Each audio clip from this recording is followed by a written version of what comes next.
بسم اللہ الرحمن الرحیم۔ السلام علیکم۔ آپ دیکھ رہے ہیں یوٹیوب چینل عام سی باتیں۔ تحریک لبیک کے کارکنوں کے لیے دو بڑی خوشخبریاں۔ بڑی سنی تنظیم تحریک لبیک میں شامل ہو گئی ہے۔ اس ویڈیو میں ہم اسی کے متعلق بات کریں گے۔ 2 ماہ قبل جب تحریک لبیک نے لانگ مارچ کیا تھا تو اس وقت حکومت نے جھوٹے مقدمے بنا کر تحریک لبیک کے سینکڑوں کارکنوں کو گرفتار کر لیا تھا۔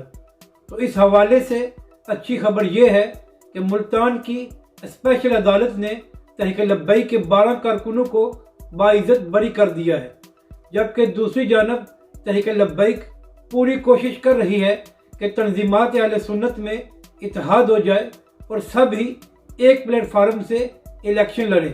تو اس حوالے سے بھی بہت ہی اچھی خبر سامنے آئی ہے کہ پاکستان سنی تحریک سیالکوٹ کی تمام قیادت نے تحریک لبیک کے سرپرست اعلیٰ پیر قاضی محمود اوان صاحب کی موجودگی میں اپنے تمام کارکنوں سمیت تحریک لبیک میں شمولیت اختیار کر لی ہے۔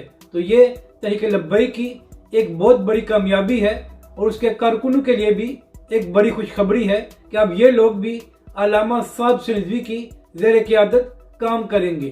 اپنی رائے کا ضروری اظہار کریں کہ آپ کو یہ ویڈیو کیسی لگی، اور مزید ویڈیوز کے لیے ہمارے اس چینل کو بھی سبسکرائب کریں۔